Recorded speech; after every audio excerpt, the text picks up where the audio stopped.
শেষ রাউন্ডে ক্লাব বুর্গকে হারিয়ে ম্যানচেস্টার সিটি উয়েফা চ্যাম্পিয়ন্স লিগে টিকে গেলেও শীর্ষ দুই দল লিভারপুল ও বার্সেলোনা হতাশ করেছে। টানা 7 ম্যাচ জিরেতে উঠতে থাকা লিভারপুলকে 3-2 গোলে হারিয়ে দিয়েছে পিএসভি। বার্সেলোনাকে 2-2 ড্রয়ে রুখে দিয়েছে আতালান্তা। 36 দলের প্রথম পর্ব থেকে শেষ 16তে খেলার আশা বাঁচিয়ে রাখতে শীর্ষ 24 দলের মধ্যে থাকতে হতো ম্যান সিটিকে। 25 নম্বরে থেকে শঙ্কার মধ্যে পড়া সিটিজেনরা সেই চ্যালেঞ্জ নিয়ে বুধবার ঘরের মাঠে ক্লাব বুর্গকে 3-1 গোলে হারিয়ে 22 নম্বরে স্থান পেয়েছে। নবম থেকে 24তম স্থানে থাকা 16 দলের 2 লেগের প্লে অফ ম্যাচ খেলতে হবে ইংলিশ জায়ান্ট ক্লাবটিকে।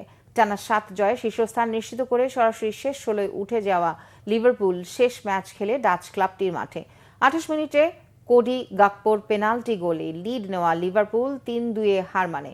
লিভারপুলের অন্য গোলদাতা হার্ভে ইলিয়েট 8 ম্যাচে 21 পয়েন্ট নিয়ে বার্সেলোনাকে 2 পয়েন্ট পেছনে রেখে শীর্ষেই থেকে যায় 6 বারের ইউরোপ চ্যাম্পিয়নরা।